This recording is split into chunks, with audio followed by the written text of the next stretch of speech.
Welcome to our channel. Today we how to budget with Costco, complete guide step by step clearly. Start by determining your monthly income. List all your fixed expenses, such as rent, utilities, and insurance. Identify variable expenses, like groceries, entertainment, and dining out. Calculate your total monthly expenses by combining fixed and variable amounts. Open a spreadsheet or use budgeting software to organize your numbers. Next, estimate your grocery spending based on your current habits. Visit the Costco website or app to browse their products and prices. Create a shopping list based on items you regularly use and need. Include bulk items that are often more cost-effective at Costco. Set a budget for your Costco shopping trips, keeping it reasonable and within your overall monthly grocery allowance. Plan your shopping trips around Costco's weekly sales and promotions. Stick to your shopping list to avoid impulse purchases when at Costco.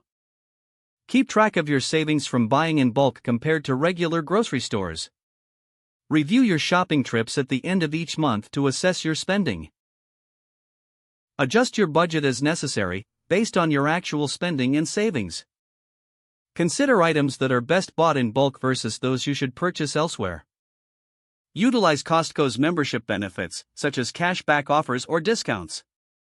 Monitor your pantry and freezer to avoid overbuying and wasting food. Evaluate seasonal savings on items that you use frequently.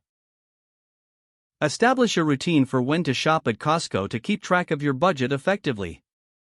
Continuously review and refine your budgeting strategy to ensure it meets your needs. If the page does not load, refresh the browser or try again in a private or incognito window.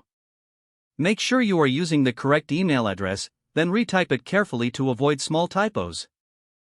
If your password is not accepted, use the reset option and create a new strong password you can remember. Check your spam folder for verification or security emails, then complete any requested confirmation steps. Enable two-factor authentication if available to improve account security and reduce unauthorized access risk. After signing in, review your profile details so your contact information and settings are accurate and current. If you see an error message, note it down and try again after restarting your device and internet connection. Don't forget to like this video and subscribe to our channel for more step-by-step tech guides.